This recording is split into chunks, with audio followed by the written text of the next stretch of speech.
In the far corners of a dying world, there is a place where time no longer moves, where the air tastes of ash, and the souls of men cling to hollow bodies that refuse to rest. It is called the Undead Asylum, a prison without walls, where the cursed wait for an end that never comes. There is no fire here, only the faint memory of its warmth. The sky above is pale and cruel, the wind unmoving. Even the ravens have forgotten to sing, and among the countless hollows that wander without thought, one soul stirs, faintly, quietly, as if remembering something the world itself had chosen to forget. They awaken to a whisper, not of voice, but of purpose, a prophecy carried by the bones of the earth, that one day a chosen undead will rise and ring the bells of awakening. 2 bells, one high above the land and one buried deep beneath it. When both are rung, the fate of the world will turn once more. So the soul rises from the dark, weak, unarmed, unknowing. There is no destiny written upon their flesh, only a spark, the faintest echo of the first flame. They do not understand the path ahead. They only move, guided by the pull of something older than will, older than hope. The chains of the asylum break. The doors open to the wind, and for the first time in ages, a living soul steps into the light. Far away, beyond the ruins and the dying forests, a bell waits in silence. His bronze heart still, its song forgotten. But the world has begun to listen again, and the fire, long thought dead, takes its first breath. Long before the first undead rose from their graves, there were 2 bells, forged in the age of gods, cast in bronze and bound by faith. Their voices once carried through the heavens, calling souls to worship and warning of the fading light. They were not mere relics. They were promises, 2 echoes left behind by Gwyn and his kin, meant to awaken what still sleeps when the fire begins to die. But when the age of dark crept over the world, the bells fell silent. Their towers crumbled. Their keepers turned to dust. The sound that once bound heaven and earth became only a memory whispered by the wind. 1 bell was hung high above the land, in a tower that reached toward the clouds. It watched the sun's last embers fall upon Lordran's ruins, its rope gathering cobwebs, its song forgotten. The other was buried deep below the ground, hidden among roots, beneath the weight of centuries and sorrow. No light could reach it, and no one remembered the path to its resting place. Together they waited, 2 halves of a broken prayer. If ever both should ring again, the world would stir from its slumber. The dead gods would remember their oaths, and the fire would tremble once more. But none dared seek them, for to ring the bells is to call upon destiny itself, to summon the cycle that devours all who live. Still, the prophecy endures, that one day, a soul burdened by the curse, neither hero nor villain, will ascend and descend both, to sound the ancient tone of renewal. And when that sound is born again, the world will awaken, not to salvation, but to remembrance. A bell waits above the clouds, its guardian sleeping in stone, and another waits in darkness, dreaming beneath the earth. Both are silent, both are listening. High above the crumbling parish, where the last breath of sunlight still clings to the stone, there stands a tower older than memory. Its walls are carved with angels that never lived, its gates sealed with prayers that no longer reach the gods. There, beneath the weight of centuries, the first bell waits, the bell of the upper world, its bronze heart heavy with silence. But the tower is not empty. 2 figures rest upon its heights, their bodies sculpted from the same stone they guard. They are the Gargoyles, silent watchers, keepers of a song that has not been heard since the age of fire. They were not born, they were made, forged by hands that feared the dark, given form by faith and fear, and left to slumber until purpose called them again. Their faces are monstrous, their wings vast and broken, their eyes closed like the dead. To most, they are statues, remnants of forgotten art. But to the bell, they are its heart's defenders. For if the bell ever rang again, if its sound ever reached the heavens, it would stir the old powers from their graves. And the gods, though long gone, would remember their oaths. So the gargoyles sleep, unmoving, eternal, bound not by choice, but by creation. They do not dream, they do not feel, they simply wait for the tremor of a footstep, the whisper of a soul chosen by fate. And when that moment comes, when destiny climbs the spiral stairs of the tower, stone will remember its shape. Eyes will open, wings will crack, and the silence that has lasted for ages will shatter like glass. For the watchers of the bell do not wake for sound. They wake for purpose, and purpose is drawing near. The climb is long, each step echoing against the hollow tower, each breath a prayer to no one. The chosen undead ascends, their body weary, their flame faint, yet drawn upward by something greater than will, the pull of destiny, the weight of prophecy. The air grows heavier near the top. The light flickers, as if the world itself hesitates to witness what must happen next. And there, at the highest platform, beneath a sky the color of dying embers, two shapes rest in stillness. The gargoyles, guardians of the bell, statues of forgotten faith. The undead steps closer, and the silence breaks. A sound like grinding stone fills the air, ancient joints awakening after centuries of stillness. Dust falls from massive wings. Eyes once blind ignite with dull orange fire. The first gargoyle breathes, not in rage, not in hunger, but in duty. Its wings unfurl with the force of a storm, casting the tower in shadow. The battle begins, not a clash of vengeance, but a ritual of awakening.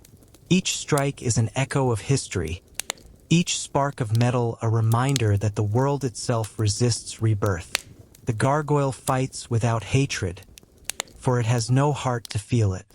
It moves with the rhythm of inevitability, a relic performing the purpose it was given. And when its stone begins to crack, when its wings burn with embers of defeat, the tower shakes once more. Another sound joins the storm. From above, a second gargoyle descends, its roar carrying through the sky like thunder over a dying world. Two now mirrors of one another, bound by faith older than flame. The chosen undead faces them both, not as conqueror, but as heir to a destiny neither asked to bear. In that battle, stone meets steel, fire meets ash, and time itself holds its breath. For this is not the beginning of victory.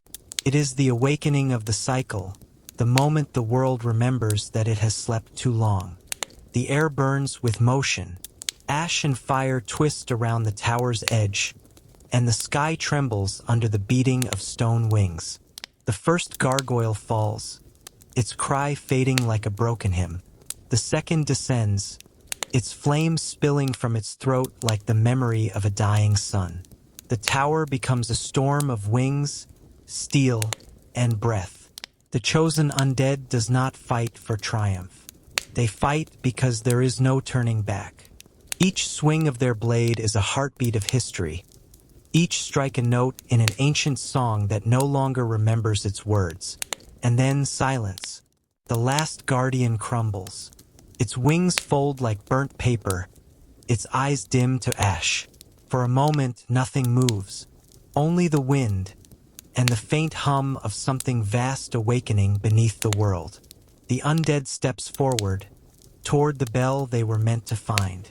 Its bronze surface glows faintly, as if it, too, has been waiting to remember its purpose. With hands trembling from exhaustion and awe, the undead grasps the rope. The cord is coarse and cold, woven from centuries of dust and forgotten prayers. Then they pull. The sound that follows is not of this world. A single toll, low, endless, resonant, rises through the clouds, spilling over the ruins of Lord Ran. The bell sings, and the world listens. The mountains answer in distant echo. The dead stir in their graves. The fire deep below shivers in its sleep. And somewhere, in the hollow hearts of forgotten gods, old promises begin to stir. The bell does not celebrate. It remembers. It remembers a pact made in flame, and the debt of every soul bound to its light. For the chosen undead, the toll is not victory. It is invitation, the first step upon a road that leads through darkness and back into it again. The bell of awakening has been rung, and with its echo, the world begins to move once more. The bell's echo lingers long after its sound has died. It travels across valleys and ruins, through hollow forests and crumbling keeps, carrying with it the memory of fire. High above the clouds, the tower stands still, but the world below has begun to stir. In the depths of Blighttown, the spiders wake. In the ruins of Sen's fortress, ancient gears begin to turn. And far below, something vast and slumbering shifts beneath the earth. For the first time in ages, the air itself feels alive. The bell of the upper world was never meant to summon gods, nor to bless the living. It was meant to remind the world that it still has a heartbeat. Its toll divides the land in two, those who sleep and those who must now awaken. The gods hear it faintly from their fading thrones. The dead hear it clearly from their shallow graves. And the chosen undead, standing beneath its bronze heart, feels the weight of eternity pressing down upon them. For in that sound, there is no triumph, only calling. The bell has spoken the first half of prophecy. Another waits far below, buried in rot and shadow, where no light dares to reach. When that one rings, the world will turn once more. The cycle will breathe again. Fire and dark, birth and death, hope and despair. The undead looks toward the horizon, where the sunlight bleeds into the fog. They do not smile. They do not rest. For the sound that should have been salvation feels instead like a sentence. The bell above has awakened the heavens. The bell below will awaken the earth. And between them a single soul must walk. The world remembers its rhythm, and the silence that once ruled is gone. The journey has begun. The bell's echo fades, but the air still hums with its memory. It drifts through the clouds, down into the valleys, and across the bones of 1,000 forgotten kingdoms. Everywhere it passes, the world stirs, slowly, uncertainly, like something waking from a dream it no longer understands. The chosen undead stands beneath the great tower, the wind whispering through the stone. They have rung the first bell. The silence is broken, but with that sound, a new silence begins, the kind that comes before another storm. For the bells were not made to save. They were made to remind. Each toll carries the weight of an old vow, that when the world forgets its fire, someone will suffer to remember it again. Far below, in the shadowed heart of the earth, the second bell waits. It dreams beneath the filth and ruin, listening to the faint echo of its twin above. The undead feels its pull, the deep vibration of destiny beneath the soil. It is not a summons of glory, but of burden, the kind that cannot be refused. Above, the sky grows dim again. The false warmth fades. The tower returns to silence. Yet nothing is the same. The world, once still, now trembles with the weight of motion. The bell's toll crosses boundaries unseen, between gods and men, between flame and dark, between life and what comes after. And though its sound will vanish into distance, its consequence remains. The undead turns away from the tower. The journey at last has begun. Each step forward feels heavier than the last, as if the echo follows, pressing upon the heart like fate itself. This is the moment the world remembers it was dying. This is the first sound of its rebirth. The bell does not ring again. It does not need to. Its echo will haunt every soul until the second one answers.